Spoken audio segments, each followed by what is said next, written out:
we moved here to California, I'd never gone to school with other Vietnamese kids before for the most part, and I didn't feel like I fit in Utah, and I came out to California, and I didn't feel like I fit in with the other Vietnamese kids either, because they were just, this was the first wave of the boat people coming over, and I spoke English well, I didn't speak Vietnamese well, and it was vice versa for them. So to them I stuck out like a sore thumb. They said, you're whitewashed, and to the white kids, you're Asian or you're Vietnamese, go back to your country. So it was, there was that part of me that never felt like I fit in.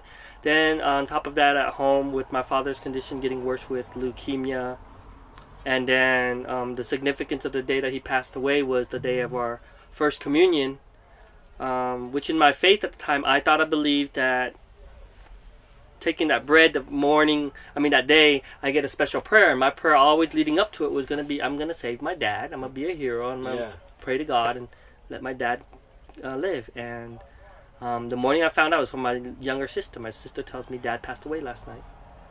And I remember I didn't deal with it well. I didn't process it well. It took me years to even think about like how it affected my brother, how it affected my sister, how it affected my mother. It was always about that God killed my dad just so that he didn't have to grant my prayer. And then it really reinforced something is wrong with me. Wow. There's something wrong with me. I don't fit in with people. And do you feel like a misfit or an underdog? I just felt there was something fundamentally wrong with me, and I felt like such a fake wherever I went. And like, my mom would say I'm smart, then I have to portray to be the smart kid. I have to get the good grades in school. Then I'm with this other group of guys, and we're already getting in trouble. So you're talking about using gifts earlier, and I can say today, without saying it pridefully, I am smart, but I'm very quick. So I used it, being very precocious. I used it in very devious ways, like being really quick with in the criminal lifestyle, and it just all culminated together. So what I'm hearing is you didn't fit in with the Vietnamese community. Mm-hmm. You didn't fit in with other people. Who did you fit in with? Gang members? I felt later on when I was very immersed in the gang, I really felt, and I look back now, it was really bizarre, but that's exactly how I felt. Now I am exactly where I'm supposed to be. This is where my life was. I remember one of the most angry things I had ever said to my mother, and I don't know if she remembers this. It was at the California Youth Authority. I was probably 19, 20 at the time, and she'd come in. She was just like, we'll just pray. And like at that time, I never had processed like my anger towards God. Like, why pray? We prayed my whole life. My father didn't survive. Why pray now? And I remember just getting so angry with my mom. Like, what is this pray? What is this God, this white God? And it was like at the time I was reading a bunch of revolutionary stuff that really poisoned my head. I was really into the Karl Marx Engels readers, things like that. And I remember telling my mom, our family was traitors to the Vietnamese culture. We should have never fought on the side of the French and the Americans. I wish I was born 20 years earlier. I would have been a Viet Cong revolutionary. I would have been a freedom fighter. I was saying some angry, crazy stuff to my mom. And I was just in an angry place. I didn't know how to process it. Did you feel like you were just out of place? Like no one you can relate to anybody? Well, that's how I thought. Mm-hmm. That's how I thought. And then you were involved in some gangs and some organized crime. And when did you decide to get out of that, or how did that pan out? That wasn't until I was given a life sentence, and even that, like I shared on stage earlier, it wasn't until about 11, 12 years into my prison sentence when I started to begin the process of... And you're okay talking about that, or? Yeah. So absolutely. Why did you got a life sentence? For the murder of a man named Minh Nguyen. For a long time when I first came into prison, I used it as a badge of honor. Like when people said, "Were you here?" "Oh yeah, I did a gang crime." It was something like, in the pecking order of prison, people in for a gang murder is at the top. And so you had like street cred. Yeah, and so then on top of that, then I had already built up a name for myself on the street, so people had heard of me, and it was just then in there we're organizing more violence upon other men that were locked up. So it just So you kind of built on it. you continued the gang violence after the conviction of murder. Oh yes, And absolutely. for how long in the prison did you continue this? Probably 11, 12 years, I would have to say. Like, I was still heavily involved with the criminal lifestyle in prison. And at that time, did you enjoy it?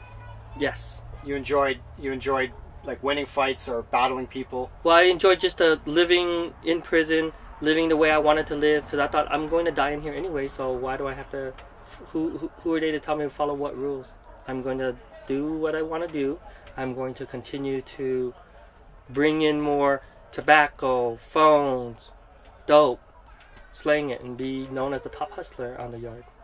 That's unbelievable. And when did you get that moment when you decided that I'm going to take all this negative energy, these things that I've been doing to hurt people, and convert it into helping people? Well, it wasn't like converted. I think it's just a slow process. Maybe steering a ship that's gone off really long, a big long ship that's very good gone analogy. onto the depths of hell, and it's very hard to turn because it's rusted over. That's how, and it's slowly just making one choice at a time each day. What is hell to you? Where I was at, loneliness, anger, depression, no connection with other human beings.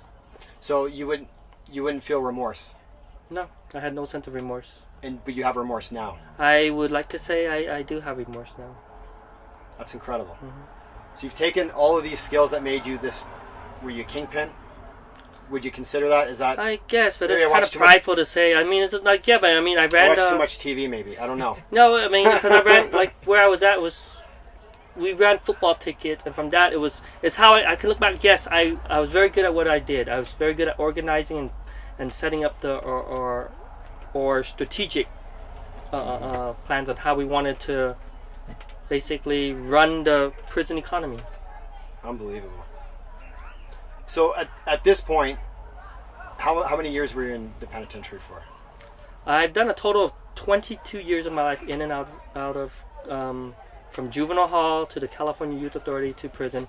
I did about 16 and a half years on my murder conviction. Wow, that's. And now you've converted that all the way around now, and you're helping convicted felons. Is that correct? Yes. I work for a nonprofit called Defy Ventures, and we help men and women with criminal histories to basically transform their hustle. I love it. And that's our model. We transform the hustle, and we're it. looking for them to, like, I truly believe a lot of drug dealers, gang members, there's a skill set there. It's a hustling mentality, and it's a talent that's channeled wrong. And if we can just tap into that strength of being able to natural leadership abilities, thinking outside the box, and being innovative, being determined, I mean, it's the flip side of the coin. Like, I can say, well, I can accept today that I'm determined, but on the flip side of that, if I'm going the wrong path, then what's that called? That's called obstinate. Yeah. I can be creative today, but on the flip side of that, I can be also very devious. So that's how I think it's interesting that, like, I remember being on a path when I was younger where I could have gone either way. I could have gone organized crime, which I thought was fascinating at the time, and I had a bunch of friends that were on that path, or I could have gone entrepreneurship.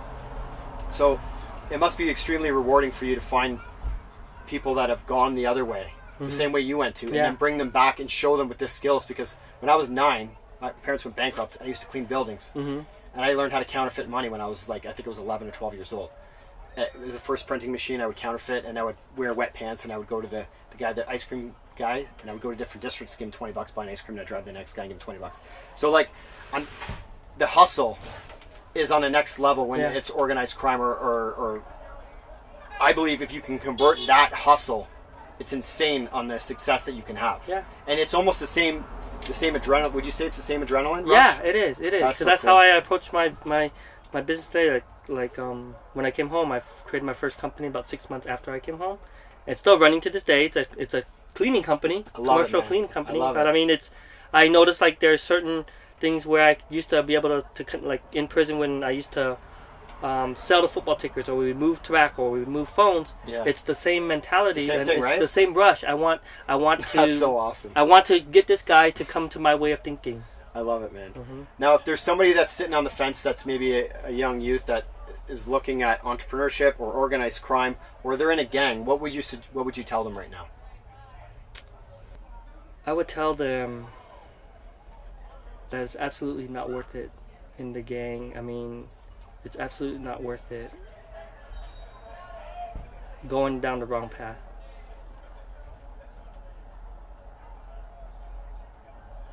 But I think it takes more than just them believing it. I think it also takes a community to let them know, like, that they can believe in them, that they can support them. Like, I know for myself, if someone had told me, yes, this can be done, but then if there's not the community infrastructure or just some type of support, like to really, really show me that they believe in me or really get me to believe in myself. So I could tell the kid, yeah, it's not worth it, but if the kid is not ready or if he or she doesn't have the right support system. How can I help you support them? Doing what you're doing. Get the awareness out. Let them know that there is a different path. You know, I could drop a seed for them, but it's going to be on them to dig up the soil and water it and nurture and let their flowers bloom. So I think I want to help you, man. I want to know what that looks like, but I want wherever you're at, I want to come visit you and I want to help you. Yeah. Is that cool? Mm-hmm. You're a good man. Thanks, bro.